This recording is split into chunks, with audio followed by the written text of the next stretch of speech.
What is going on, comic fam? It's your boy, the bearded comic bro, and I am joined by comic creator Steve Foxe. Welcome to the show. Thanks for having me. I'm so excited. You're working on X-Men 92 comic from Marvel right now. You've got Archer and Armstrong Forever from Valiant. Like you are busy in the comic game, and I want to hop into all of the stuff that you're writing. But I have to ask. I always like to ask my guests: have you always loved comics, or is this something that you kind of came into later in life? I mean, honestly, yeah, as far back as I can remember, some of my earliest, I have a horrible memory, but some of my earliest memories were buying the original Toy Biz X-Men and X-Force figures. Like the first one I can remember getting is Kane, Garrison Kane, which is like such a weird character to stand out in my memory. But he had the first version of his figure, you could shoot the hand and it had just a little string attached. So yeah, I mean, that was like probably 91, 92. And I got Pride of the X-Men on VHS, and it was really all I was gonna say all downhill from there, but there was no turning back from there. Let's put it that way. Right. Take it as you will. Downhill. Yeah. Just, whatever, Downhill for my parents' wallets. Yes. But uphill for my creative interests and pursuits. Nice. And so X-Men kind of was it seems like the gateway for you, and that transitioned into, I'm assuming, the animated series, watching that as a kid then, and because you had the figures and stuff like that. Was that kind of your bread and butter, or was that just like the starting point and you're like, nope, I'm all everywhere now? Really for a while it was everything, but it was X-Men. X-Men is the constant, and like, I'm not saying this because I'm writing the book. Like, yes, that would be convenient PR, but it's just the honest truth too, is that X-Men is the backbone of like my nerd passion my entire life. It's X-Men and Pokemon have been with me for 30 and 20 some years now. So from there, it did explode out into other Marvel things, eventually into other DC. I was later in life coming to DC, but I was really a Marvel kid growing up. And then around the time of 1 year later, if you remember that from DC, that was when I picked up a lot of their titles. That's probably 2003, 2004, sometime around then. So that would have been right, because I was like, because I'm a DC kid mostly, and I dabbled in the Marvel, and it was because of the animated series. It was X-Men and Spider-Man shows, and it was the Batman animated show. Like those were but I got out of collecting. I had a break. I kind of shifted interests from high school through college. So there's like the lost years where I'm like trying to go back, because like, I mean, everything from like the Nightfall Batman, Bane breaking Batman's back in the mid 90s, but there's like that gap in like 2000 to like 2018 where I'm like, there's 18 years of comics. I was gonna say, that's a big gap. It's a big gap. And it's like, hey, 18 years is a big gap. Yeah. And people are like, oh man, you missed so much. That's a gap old enough to vote. Like, right. Yes. Yeah. No, I never had a pause. Even when I went to college, like distinctly, so I went to college at NYU, and near NYU's campus, there's a bookstore called The Strand. And that's right near Forbidden Planet, which is a big comic shop. And like, that was when, as I was a freshman, is when I got into Spider-Man. Like, I had been kind of a fair weather Spider-Man fan, and freshman year, instead of going out and partying, I was catching up on everything as part of Brand New Day. So there was never really any sort of pause for me. And the early 2000s were definitely the most instrumental, because I had grown up a Toy Biz kid, an X-Men animated series kid, and all of that. But right when I hit my preteen years, Grant Morrison and Frank Quitely came on New X-Men. And that just blew my mind. Simultaneous to Peter Milligan and Mike Allred on X-Force. Having those as a preteen, picking up the Authority trades at the same time, the Ultimates coming soon after, like, it was just such a kind of tide shift in comics. And when you're 12, 13, 11, whatever, all you want to do is feel cool and mature and older. So these books that were taking concepts I had loved my whole young life, superheroes, and doing these really mature stories with them and putting new spins on them, that was just complete bait for me, and it blew my mind. And I followed that stuff back into all the Vertigo trades that were accessible at the time, reading Grant's, backlog, other stuff from Peter Milligan, Sandman, all of that. So the early 2000s, I was just kind of like perfectly primed to become obsessed for life. So if I have a break now, it'll be really dramatic, seeing as how I'm now a working creator. But So who knows what the future holds? You're like, no, I've got to stay up to date with everything. Yeah, it's always interesting because sometimes you get people that come in late. You have some that like, oh, I read it as a kid, I have breaks, and you have some that are like, man, it's just always has been there. And for me, comics, like the idea of comics was always there, but it just shifted into more of the pop culture side of it, like of movies into the TV series. Yeah, because that was right around the time of like the Smallvilles, and for me, of like when I was taking my break, I was just going to more. I was like, I'm in college, I don't have time to read, and all of that. But it's so cool to hear your background. So how did that then shift for you? Of where was that change of, hey, I like comics, I love comics, now I want to start to get involved in writing and creating comics? Yeah, I mean, really, that was all I ever wanted to do. Like, as a kid, I had that zoologist phase that every kid wants to be a zoologist or a marine biologist. And I had that. And when I came out of that, I just knew I wanted to write. And at first I wanted to write like pop culture reporting. I thought, Spin and Rolling Stone and AP were the coolest thing in the world. And by the time I was 14 or 15, though, I was like, I gotta write the X-Men. Like, this is my goal. And yeah, I went to school. I went to an individualized study school where you create your own program. So I studied comic books and children's books. Like I went to school to do this. And there's actually a former Marvel editor, Dan Ketchum, who I think is now at Wizards of the Coast. He had gone to the same school, so he was in the brochure. And I knew, I was like, oh, you can do this. Like, I can go here, I can make a path, and I can get into this. Of course, it's it's a little more complicated than that.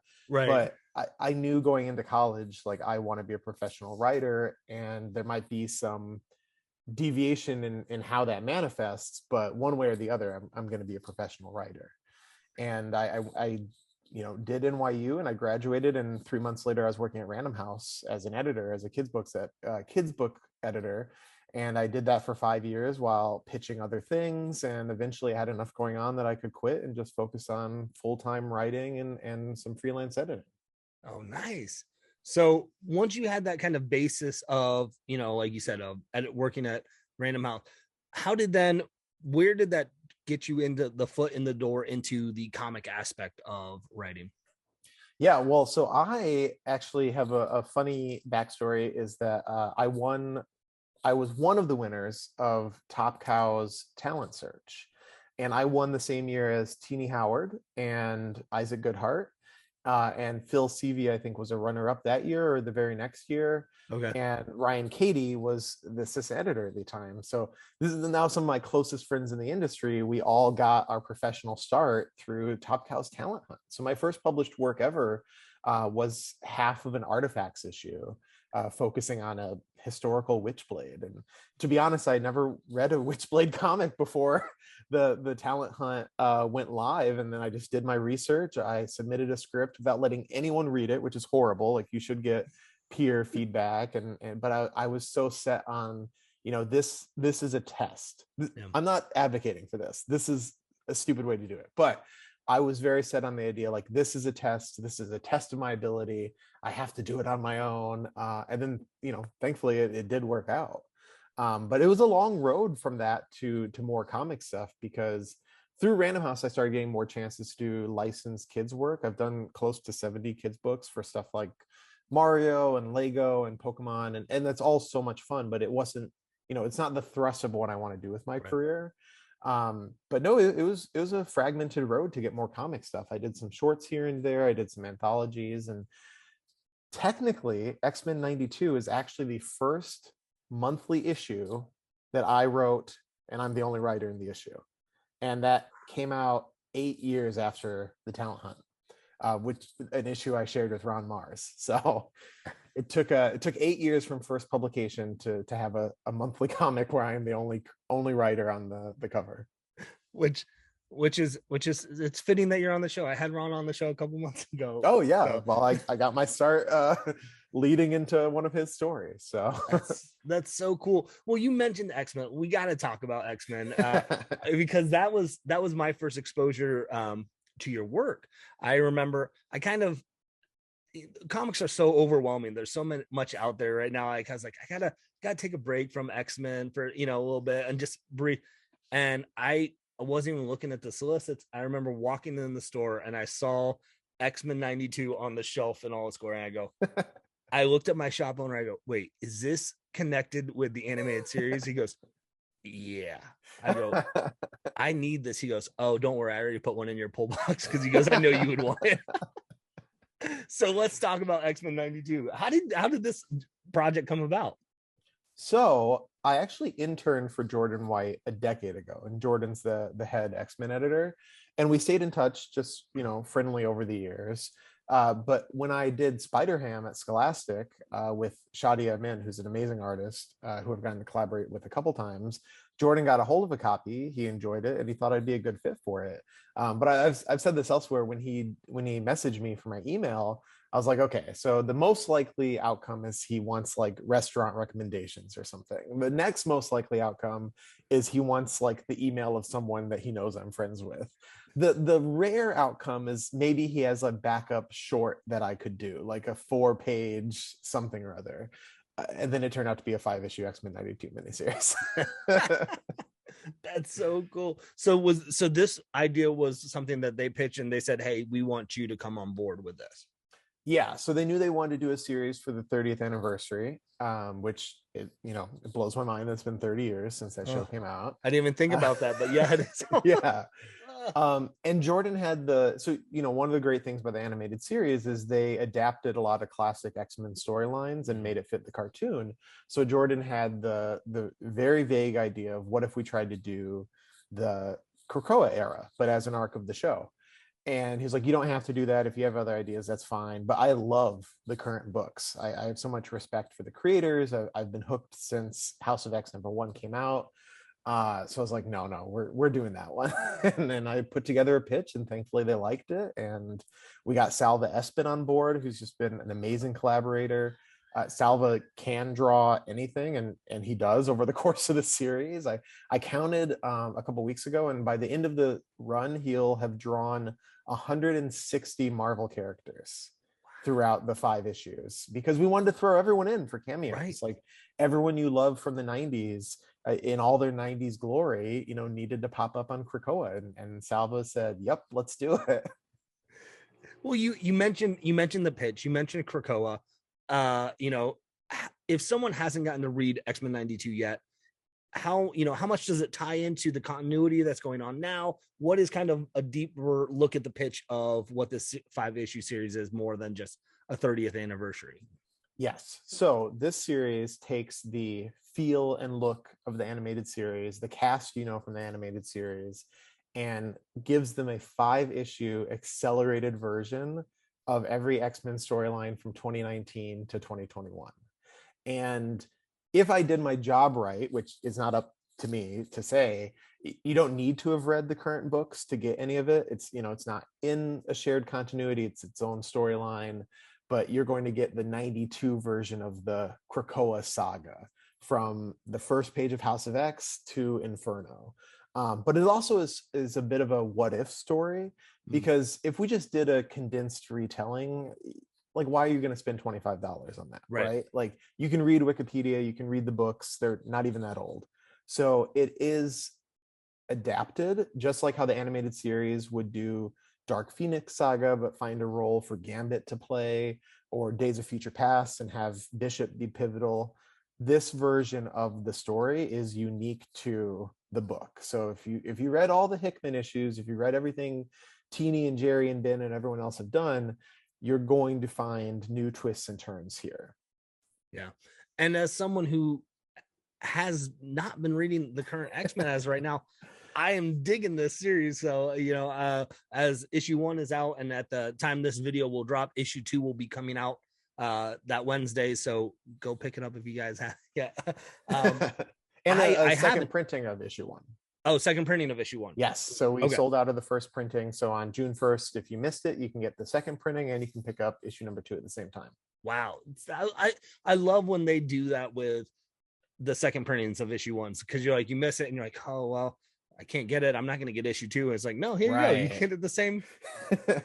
And I haven't been reading it, and I did not feel lost, in the first 2 issues of going, I'm like, okay, I know exactly. I have a feel of right where we're at. And I'm like, it's this cool idea of, I know of Krakoa because I've dabbled in some of the series. I've been reading Steve Orlando's Marauders, and things like that. And so I've been picking and choosing a little bit, but it works out really well because it's, like you said, it's a what if story. But I guess I'm also so focused on, I'm reading this as like a 1992 episode come to life, like in a comic book. Like, I'm like, oh my goodness, I'm reading an episode of TV. I mean, that's so awesome to hear, because when I write it, I'm hearing the voice actors in my head. I'm channeling that feeling, and also I'm channeling, Fabian and Scott Lobdell and Jim Lee and everyone who worked on the books in the early 90s, because I'm such a fan of X-Men from start to finish. There's no finish anytime soon, but start to now. Yeah. And with this, it is kind of a synthesis of, yes, the Krakoa stuff, but the animated series, the 90s comics, and also, frankly, like the X-Men on your lunchbox. We have these mythical, idealized versions of characters in our heads and on our t-shirts and in our underwear, and I wanted to like smack them onto the page and really give that feel of like Wolverine in a vacuum. This is snarling, cigar smoking, can't do that anymore, but that kind of feeling of Wolverine. Yeah, I mean, I'm reading this, like you said, and you'll use a phrase of, when Rogue talks and sugar, or Gambit, and I can hear that southern drawl. I was just like, that Gator drawl. I'm like, that's because those are the characters that exposed me to X-Men. And so, like, as great as the X-Men, the Fox X-Men movies were, and the actors in that, I don't hear their voices. So some people like the least X-Men different strokes, yeah. At least X2, that seems like a popular one. It doesn't. We can agree on the cartoon. I mean, I was just kind of trying to throw that out as a general. I don't. But yeah, the cartoon. But I mean, those are the voices I hear, right? Like, those are when I'm reading the comic, like I'm visualizing those voices, and so it's cool to hear that process for you. That you're writing of, like, you're hearing did you revisit the show to kind of reinvigorate that for you, and like how much did you cram of that show to prep for this? I mean, to be honest, I watch it on and off like regularly. Like, this is, especially since it went on Disney Plus. Oh yeah. I have all the DVDs, but now that it's just as easy as a couple clicks, I went back and watched some key episodes, but I also knew that it's a fine line to walk between a tribute and an imitation. Right. So it was more so, let me make sure I'm not accidentally repeating any beats that I saw 20 years ago and I just are in the back of my head and I don't even realize I'm doing it. And then there were also some things, so X of Swords or Ten of Swords in the main line. Ten of Swords involved going to Otherworld, and Saturnine was a big part. All awesome. Saturnine never showed up on the cartoon. Otherworld never showed up on the cartoon. So I have Archon and Polemarchus, and they had an arc on the cartoon. So I went back and revisited that to, see how they treated that character and try to find like fun people to pull. The other fun thing about the cartoon is that as a kid who was still getting into the comics, there are people who appear in the cartoon way more than they ever appeared in the comics, like the Nasty Boys. The Nasty Boys have like 4 comic appearances. Like, they're not a big deal. But if you watched the cartoon, you would think they were like a regular presence. So I knew part of getting that tone and getting that just feeling was going to find those things that are kind of unique to the show and see how I could transport them into the comics. Yeah.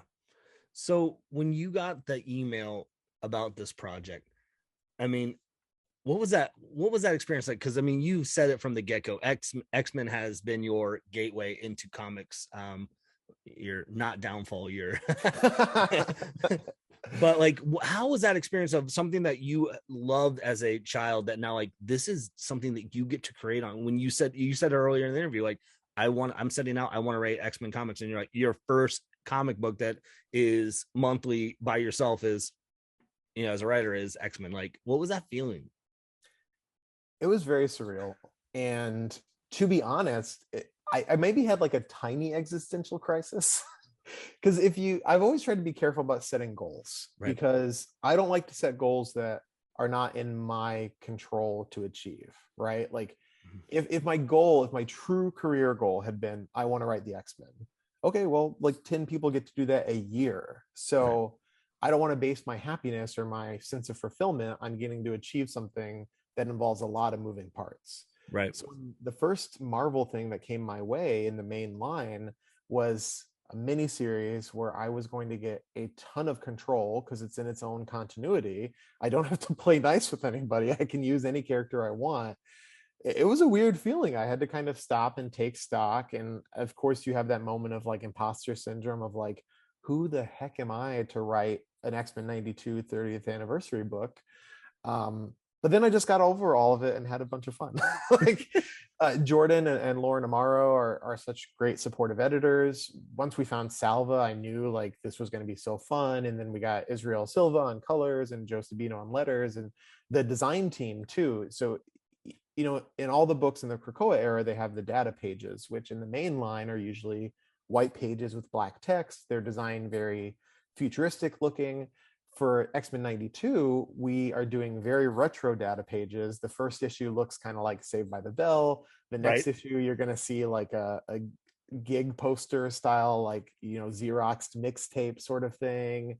Every issue, they've done different things. I don't want to spoil it, but the design team really went above and beyond when they didn't have to. They could have just said, have fun with plain text on a page.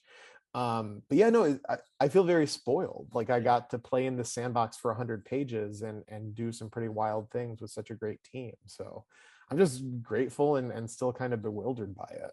Well, I was going to ask you about that. The kind of splash page in the first issue, it looks like a Saved by the Bell. It's a retro ad. Like I felt like I was reading Tiger Beat, or and was that a collaborative effort? Was that the editor said, hey, this is something we wanted, and they're like, how did that kind of idea come about? So I asked Jordan if I could have data pages, and he said yes, I could have 2. And I just pitched it as like, listen, if all we can do is text on a page, we can make this work. But wouldn't it be cool if we could make it kind of look like this? And they just ran with it. And I've gotten to see them, for issues that are coming up still, and they just keep running with it. Like it's hard to phrase it and not sound like I'm putting down myself or the rest of the art team, but in a weird way, I'm like most excited to see the design pages each issue because they've just had like such fun coming up with these things. Yeah. Well, and they're helpful too. Like as someone who I haven't been reading the continuity of the X-Men, but I read that data page and I'm picking up stuff about Krakoa and what their different, some of the characters' different roles are that I was not as familiar with. And I'm like, oh, but it is done in such a fun, unique way that it feels like it almost is just like a break of a TV commercial in between an episode of where I'm just like, oh yeah, this is what I want.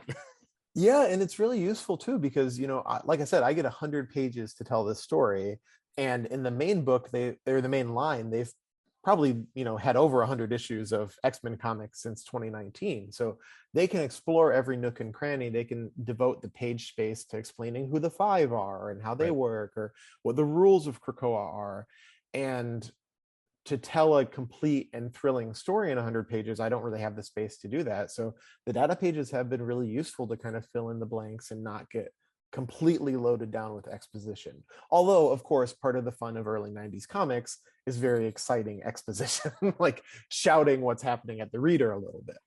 Yeah, and it flows right into the issue that you're also creating, because in that very first issue, it goes through the 3 rules of Krakoa, and then I think the very next panel, like Gambit's mentioning, like, I think I know one of those rules. And so I was like, if I didn't read that, I'd been like, what are the rules? Like, what is this?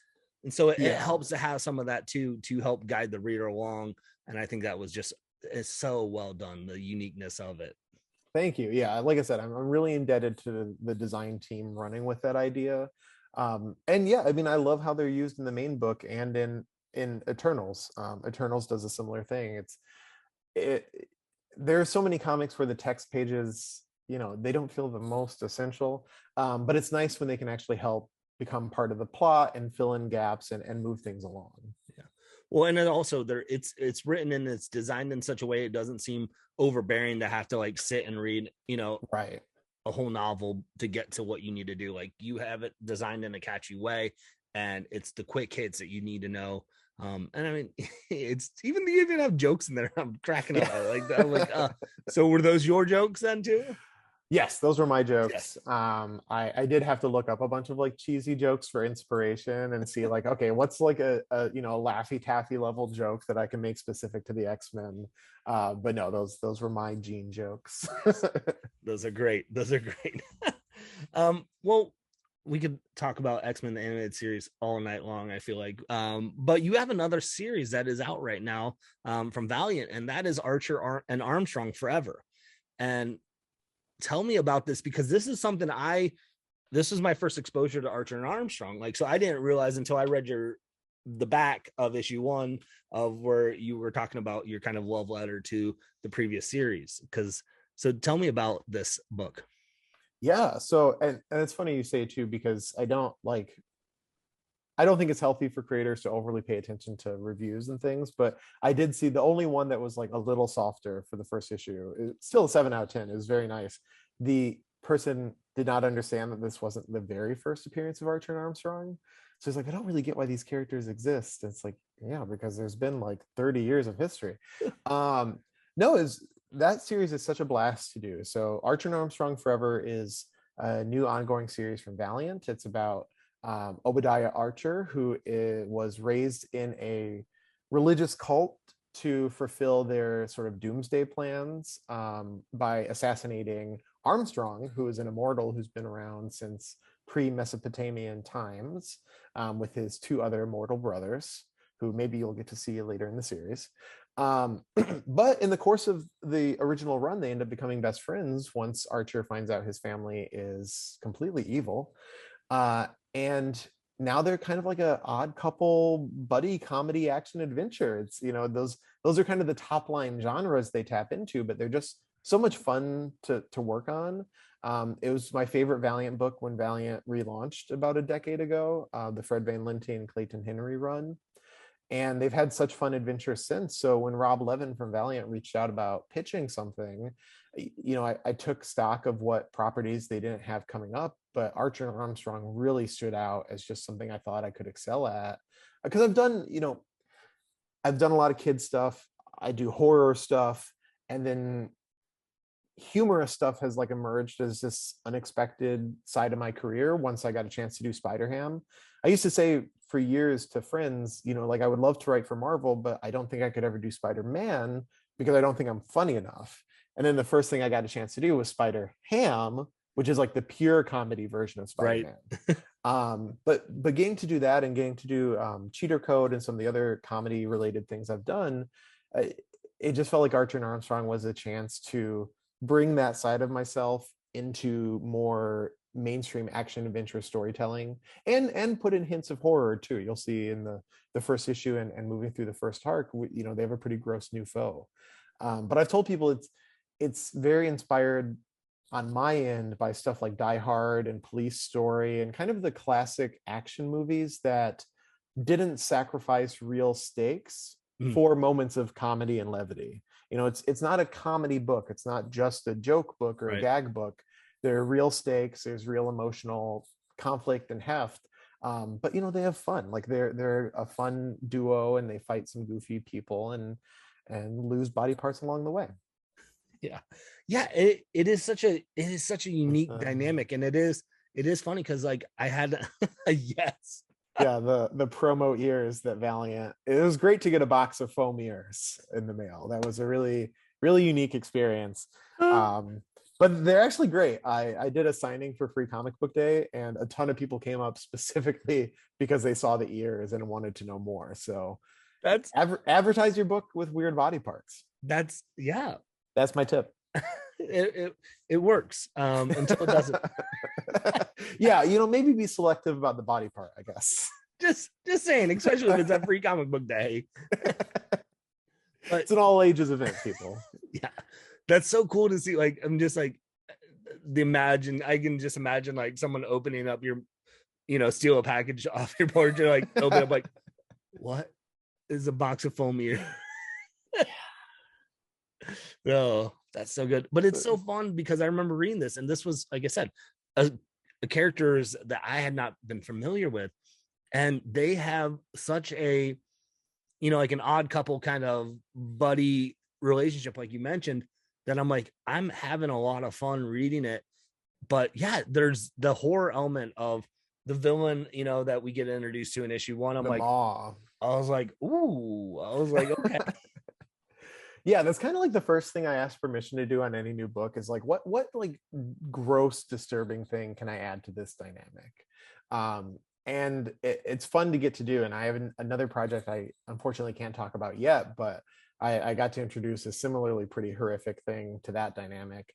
But no, I mean, Archer and Armstrong, their dynamic together, their friendship, I think is pretty unique in comics because you can name a lot of characters who are friends, but when you narrow it down to characters that are really kind of defined by each other and defined by their relationship to each other, that's a smaller pool. You have like Booster Gold and Blue Beetle and right.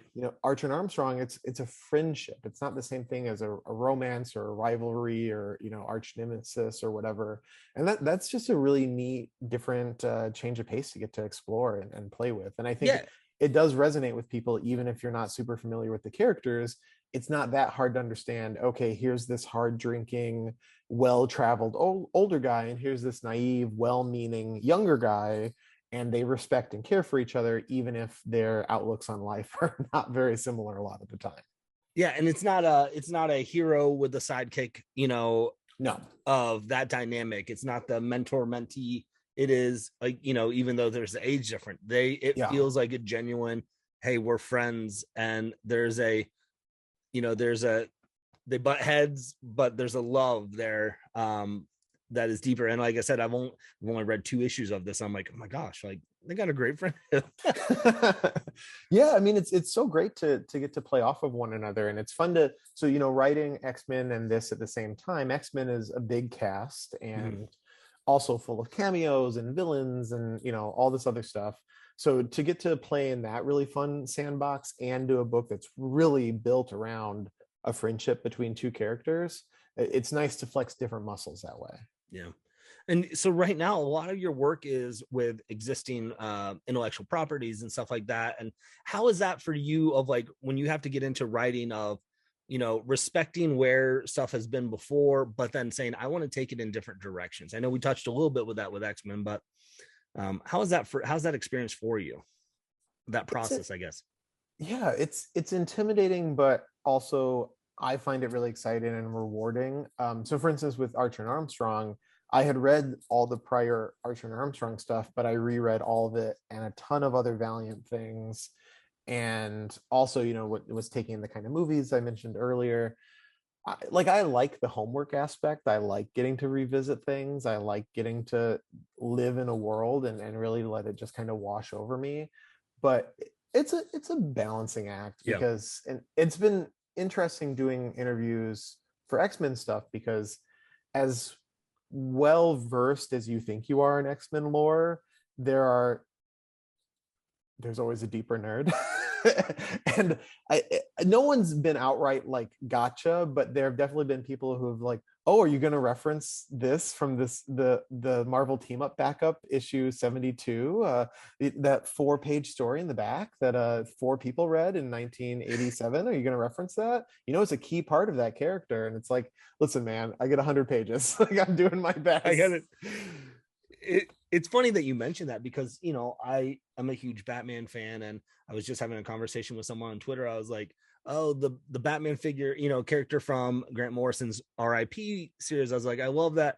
And I was like, that's and then someone's like, that was originally like in the Golden Age I was like, no, I didn't. And I'm like, you can always learn. So if you think you're the smartest X-Men person or the smartest Batman person, check yourself, because someone's smarter than you.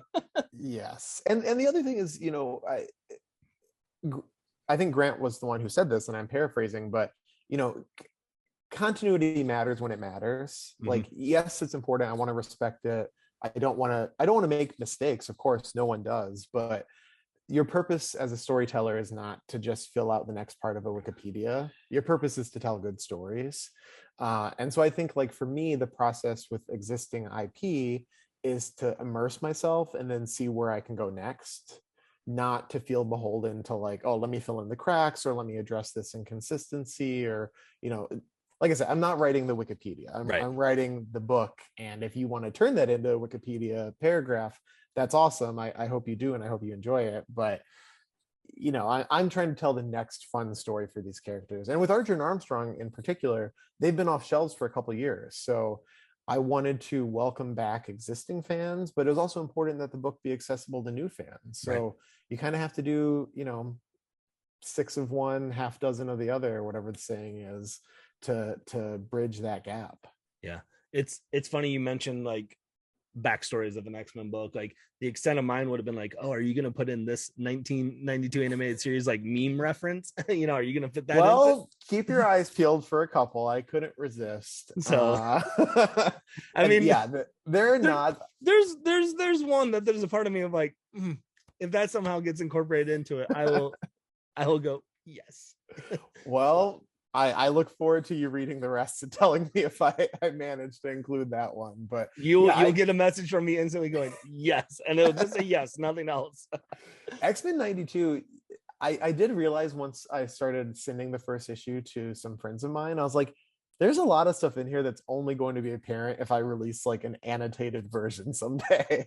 So maybe once the series is completely done, I'll do like some long Twitter thread of like, this is a reference, this is a reference, this is a nod, this is a nod.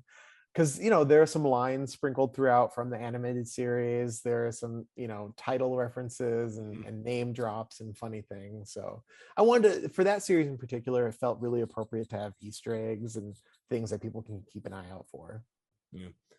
And you also, one of the other series that you're kind of working on, you mentioned you have a Spider-Man series for Marvel's European division that you're working on. Can you talk about that briefly, even though I know most of my viewers are stateside?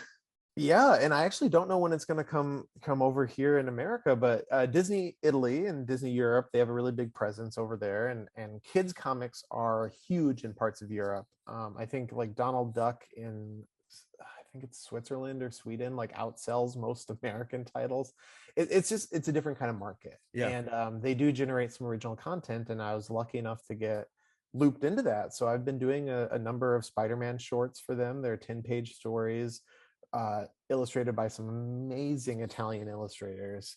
It's like watching a Pixar movie as a comic book. And yeah, I mean, I'm dying for them to come over here because I'm really proud of them. Like I read back the first 3 the other day, and I was just like so tickled by this. The first 3 the ones that I read? Yeah. Okay. Yeah. Yep. The nice thing about having a bad memory and doing a lot of books is that if you wait like a month, you can just read something and be like, oh my God, this is great. I can't believe I did it. Like you got to make sure, you don't then like, oh, wait, I just wrote that story in issue 1. I gotta do that again in issue 7.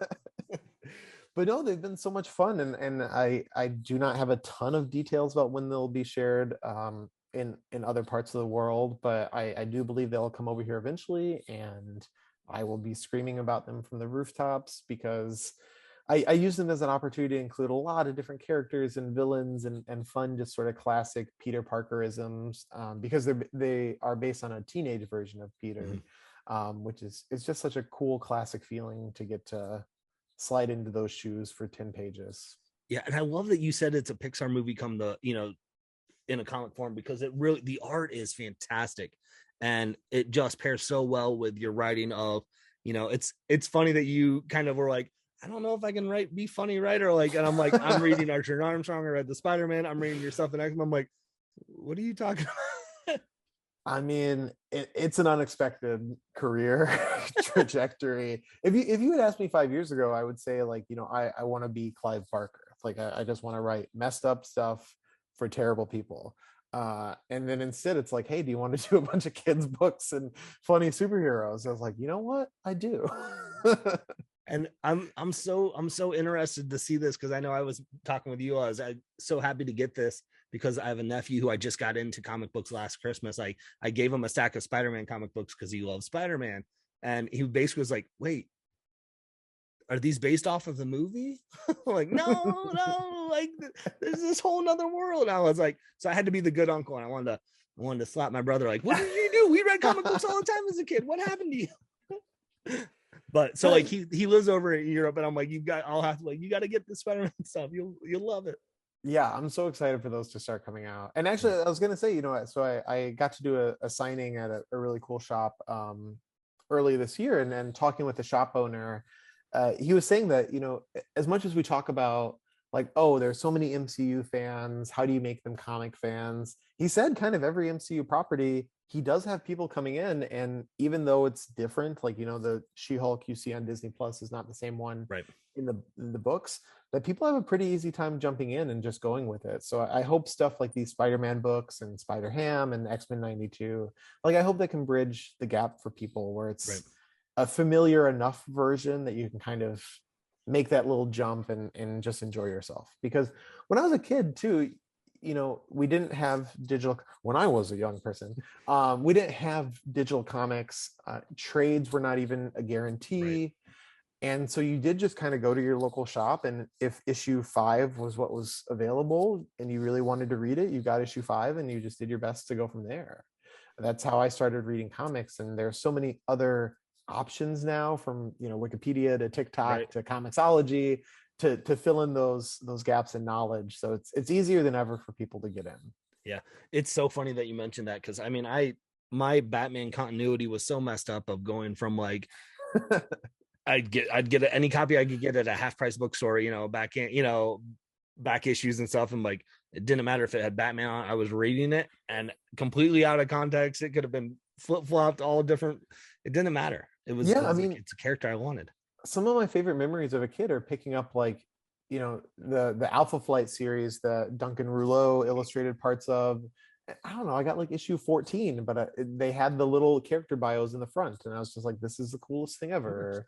Issue 30 of Generation X. Like, as a kid, none of that registered as weird to me. I got the issues I could and I enjoyed them, and whatever I didn't understand was something that I got to imagine and figure out. So it's yeah, now I'm just waxing nostalgic for my childhood, which is kind of pathetic in your 30s.